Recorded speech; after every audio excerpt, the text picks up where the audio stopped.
ప్రతి శివభక్తుడి కళ జీవితంలో ఒక్కసారైనా దర్శించుకోవాలనుకునే పవిత్ర పుణ్యక్షేత్రం అమర్నాథ్. ఆ మంచు కొండల్లో కొలువై ఉన్న పరమశివుణ్ణి దర్శించుకోవాలని కోట్ల మంది పరితపిస్తుంటారు. ఎంత కష్టమైనా సరే ఆ భోలాశంకరుడి నామస్మరణతో భక్తులు ఈ ప్రయాణాన్ని సాగిస్తారు. మరికొన్ని రోజుల్లోనే ప్రారంభం కానున్న ఈ పవిత్ర అమర్నాథ్ యాత్రకి ఏర్పాట్లు శరవేగంగా సాగుతున్నాయి. ఆపరేషన్ శివ పేరుతో సైన్యం ఈసారి ప్రత్యేక వ్యూహాన్ని అమలు చేస్తోంది. మరోవైపు ఈ ఏడాది రికార్డు స్థాయిలో రిజిస్ట్రేషన్లు నమోదవుతున్నాయి. అమర్నాథ్ యాత్రకి కౌంట్ డౌన్ మొదలైంది. జూలై 3 నుంచి ఆగస్టు 28 వరకు ఈ యాత్ర కొనసాగనుంది. శివుడి ప్రతిరూపమైన మంచులింగాన్ని చూడటానికి ప్రతిరోజు సుమారు 15,000 మంది యాత్రికులు ఇక్కడికి తరలివచ్చే అవకాశం ఉంది. ఈసారి యాత్రను ఎలాంటి ఆటంకాలు లేకుండా నిర్వహించేందుకు కేంద్ర రాష్ట్ర ప్రభుత్వాలు సర్వం సిద్ధం చేశాయి.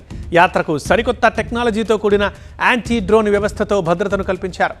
చరిత్రలో ఎన్నడూ లేని విధంగా ఏకంగా 670 కంపెనీల కేంద్ర సాయుధ బలగాల్ని అమర్నాథ్ యాత్రా మార్గాల్లో మోహరించారు. రేపటికల్లా ఈ బలగాల మోహరింపు ప్రక్రియ పూర్తి కానుంది.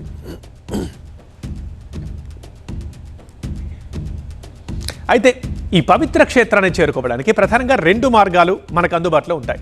అయితే మంచు కొండల్లో మహాదేవుడి దర్శనానికి దారితీసే ఆ రూట్ మ్యాప్ వివరాలు ఇలా ఉన్నాయి, చూద్దాం. మొదటిది పెహల్గాం మార్గం.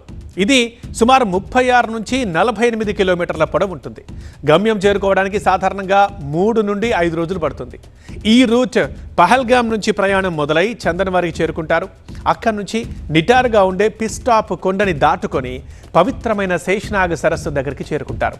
ఆ తర్వాత పంచతరణి మీదుగా ప్రయాణించి చివరికి అమర్నాథ్ గుహ దగ్గర మంచులింగాన్ని దర్శించుకుంటారు భక్తులు. ఇది ఫస్ట్. ఇక రెండవది బల్తాల్ మార్గం. ఇది షార్ట్కట్ రూట్.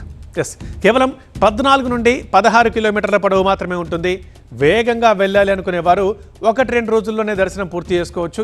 దీని ద్వారా వెళ్ళి అంటే ఈ ప్రయాణం నీల్గిరాత్ బల్తాల్ బేస్ క్యాంప్ నుంచి ప్రారంభమవుతుంది. అక్కడి నుంచి కఠినమైన కొండ మార్గంలో నడుస్తూ బరారీ సైట్ గుండా నేరుగా అమర్నాథ్ గుహకు చేరుకుంటారు. అయితే ఈ యాత్రను సురక్షితంగా సజావుగా నిర్వహించేందుకు జమ్మూ శ్రీనగర్ హైవే, పఠాన్కోట్ హైవేలతో పాటు బాల్తాల్, నున్వాన్ బేస్ క్యాంపుల దగ్గర పారామిలిటరీ బలగాలు ఇప్పటికే మోహరించి ఉన్నాయి. రోడ్ ఓపెనింగ్ పార్టీలతో పాటు రైల్వే కారిడార్లలో ఏరియా డామినేషన్ పెట్రోలింగ్తో భద్రతను మరింత కఠినతరం చేశారు. లఖన్పూర్ నుంచి పవిత్ర గుహ వరకు సీసీటీవీ కెమెరాలతో పూర్తిగా నిఘా ఉంచారు.